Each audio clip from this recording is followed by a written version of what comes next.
Assalamualaikum warahmatullahi wabarakatuh. Hari ini Sabtu, bertepatan dengan tanggal 24 Oktober 2020,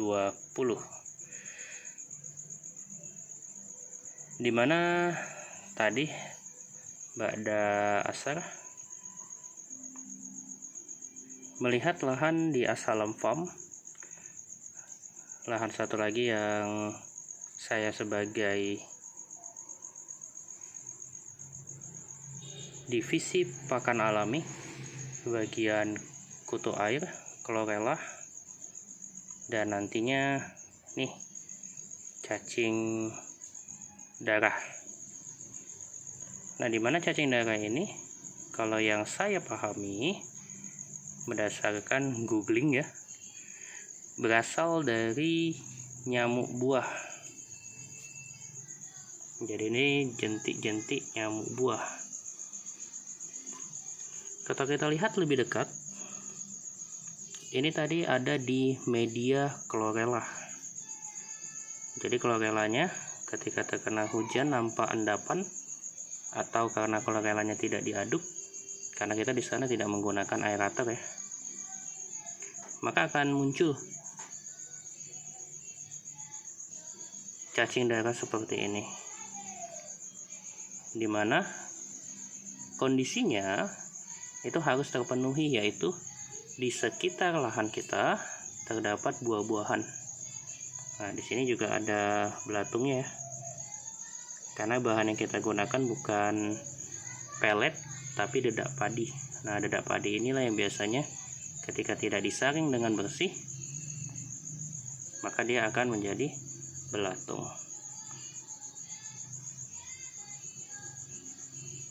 Cukup banyak tadi sudah saya kasih ke ikan peliharaan spot albino, dan ini sisanya. Salah satu kelebihan dari cacing darah ini yang kita sebut sebagai cacing darah ya, padahal dia ini larva nyamuk. Proteinnya sangat tinggi, kemudian ketika dibekukan pun di dalam freezer, dia tetap kandungan proteinnya sangat tinggi.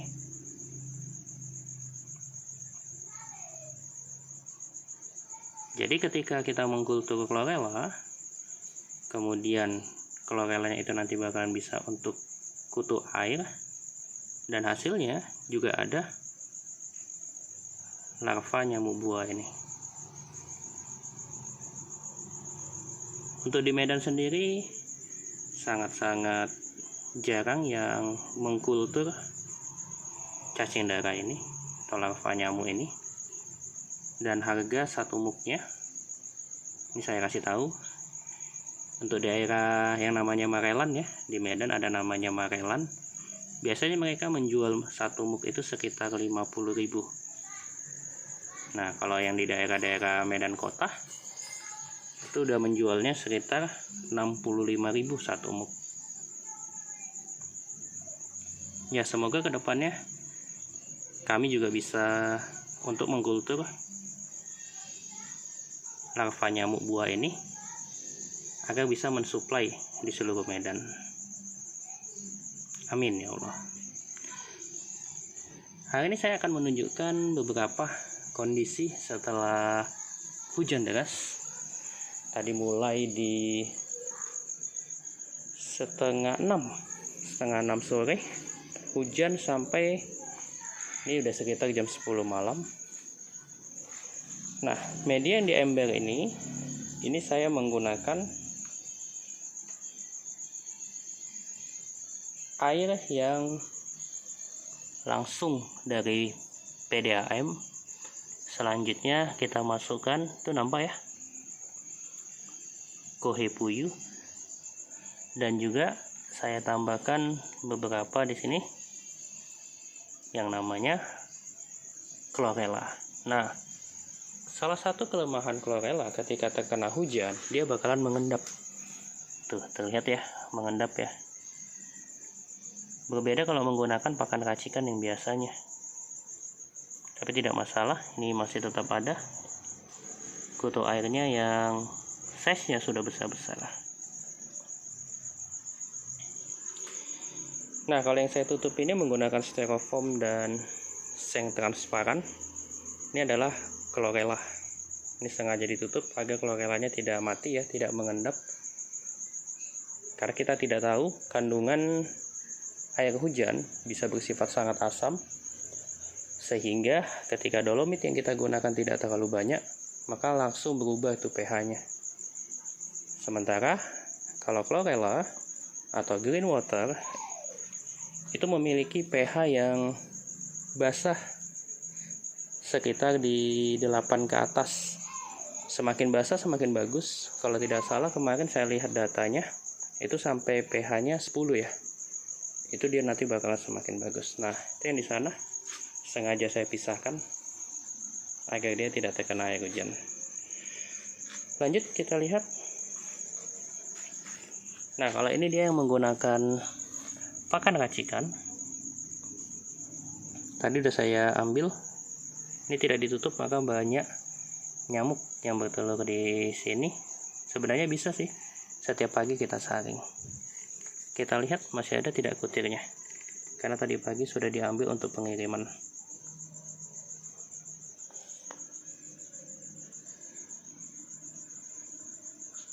Masih ada ya, dan sudah halus-halus. Kondisi kalau menggunakan pakan racikan air yang sudah seperti ini harus kita ganti, kita kultur ulang, karena dia tidak bakalan mencapai size yang besar lagi. Ini lihat kutu airnya sudah halus-halus, dia tidak bakalan bisa mencapai size yang besar lagi. Nah, sama juga yang ini. Kalian di sini metodenya menggunakan kohe puyuh. Kemudian saya tambahkan ini kemarin percobaan ya. Sudah lama sih tidak menggunakan ini, yaitu daun pepaya. Nah, ini wadahnya kita kasih E4 dan molase.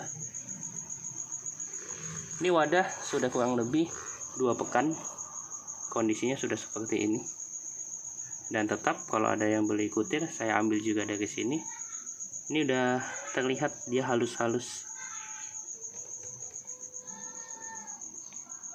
Masih banyak, tapi tetap saja kalau bagi saya ini kurang maksimal. Karena kalau saya dalam pengiriman luar ke kota biasanya size-nya yang besar-besar. Kalau size-nya kecil-kecil ini cocoknya untuk burayak ya, bukan untuk starter atau untuk indukan di paket kultur.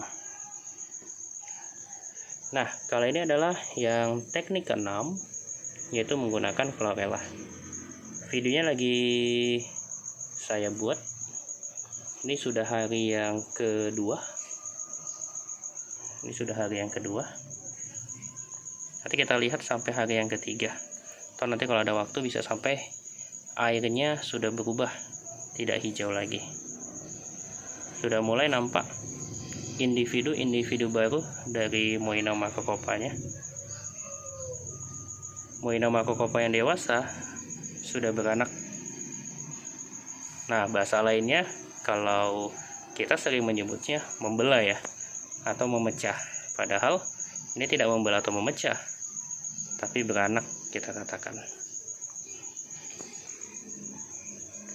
Ini chlorella tidak murni.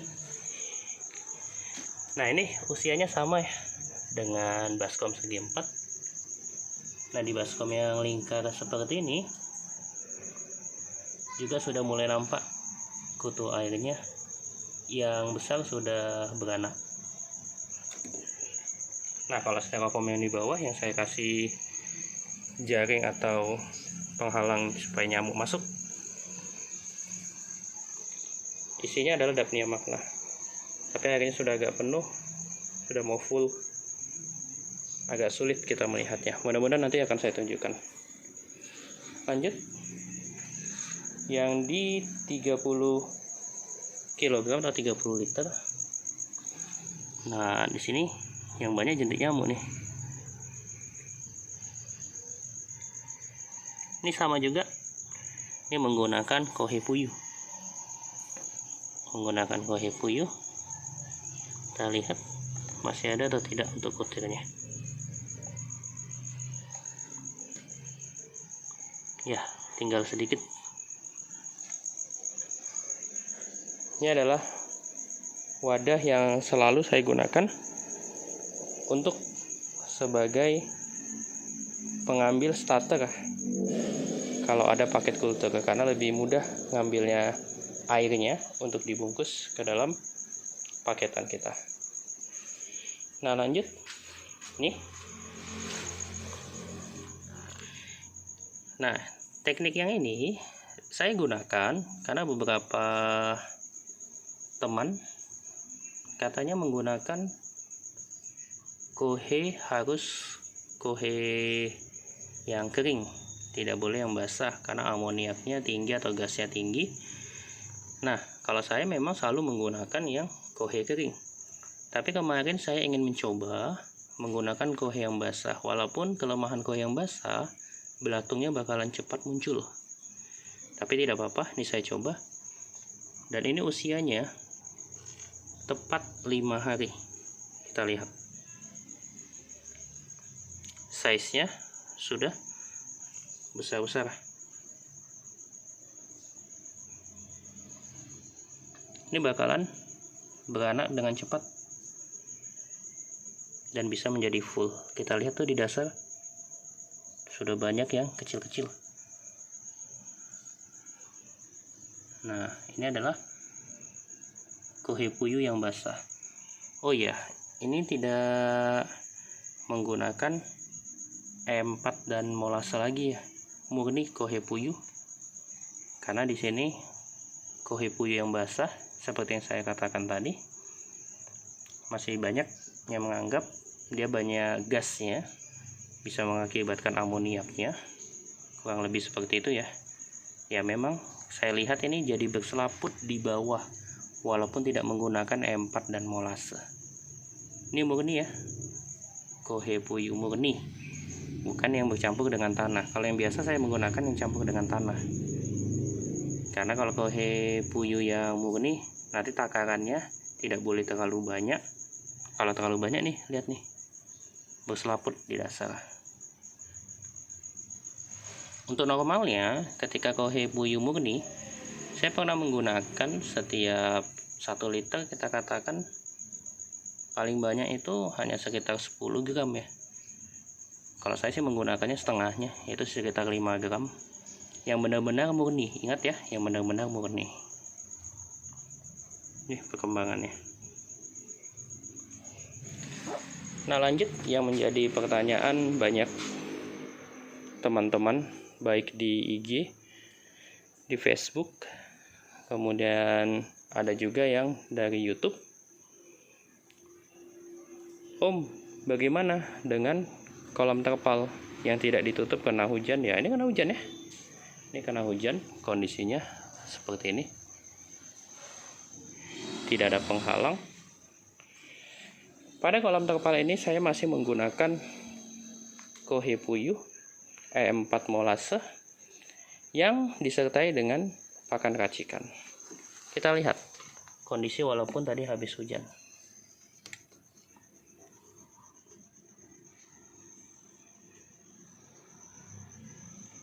Aman, tidak ada masalah dengan air hujan. Nah, kohe yang saya gunakan seperti ini.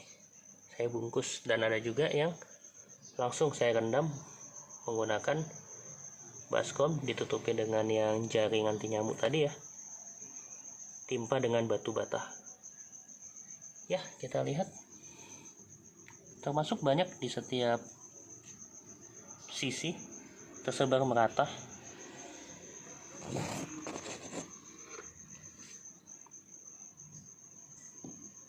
Di sudut-sudut juga ada.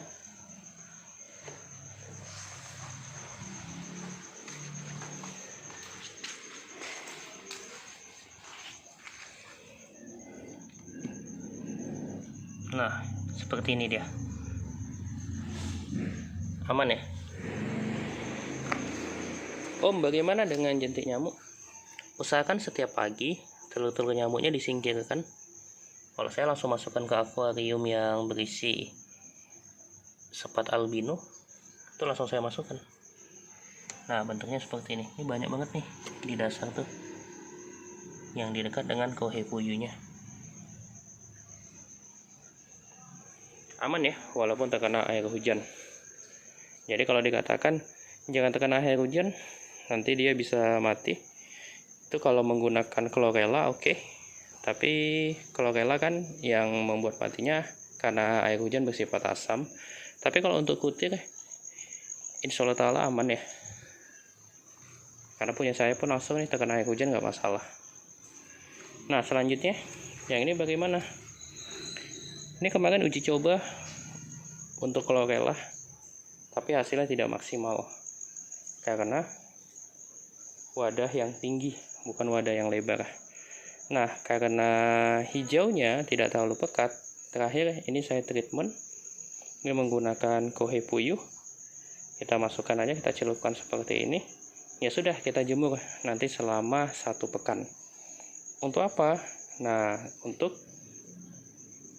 pupuk yang sudah kita masukkan tidak terbuang sia-sia, gitu ya. Jadi kita tidak ngebuang, ya udah masukkan aja Kouhai Puyuhnya. Karena kalau Kouhai Puyuh dicampur dengan pupuk untuk chlorella pun dia nanti bakalan hijau, walaupun tidak sehijau chlorella ya. Kita lihat. Normalnya sih ketika sudah ada jentik nyamuk, maka sudah bisa dimasukkan starter kutu air. Karena jentik nyamuk dia itu pakannya ya, memakan yang sama dengan kutu air. Ini lagi kita lihat kutu air kondisinya ngumpul. Wah. Ya, lagi mengumpul di dekat Kouhai Puyuh. Nih, kita lihat.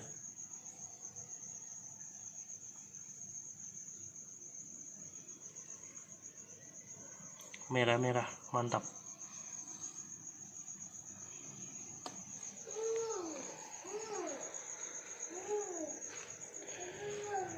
Nah, yang terakhir adalah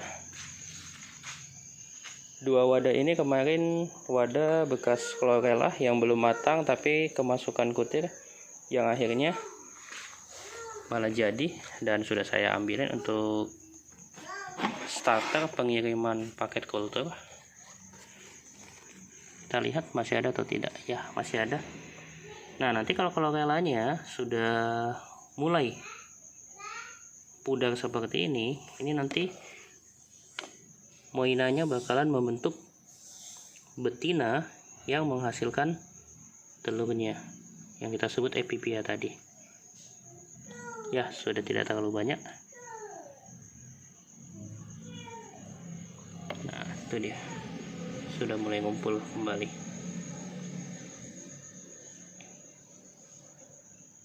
Kalau wadah yang menggunakan chlorella, itu memang kita harus tutup ketika hujan, karena seperti saya katakan tadi, chlorellanya bakalan mengendap. Berbeda kalau kita mau mengkultur cacing, darah atau larva nyamuk buah tadi, itu sengaja kita matikan chlorellanya, biarkan mengendap, karena dia akan membuat rumah-rumah ya, membuat rumah di dasar atau di pinggiran wadah.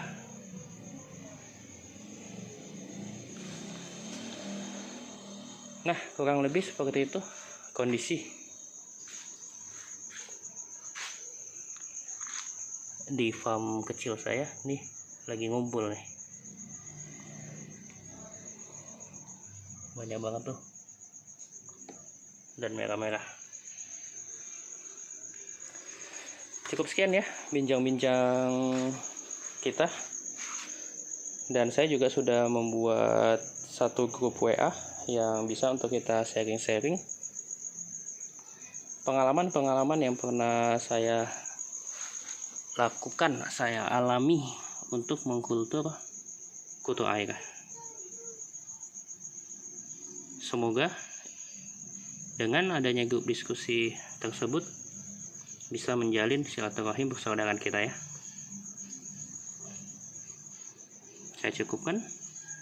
Semoga ada waktu untuk bisa membuat teknik-teknik kultur yang berikutnya.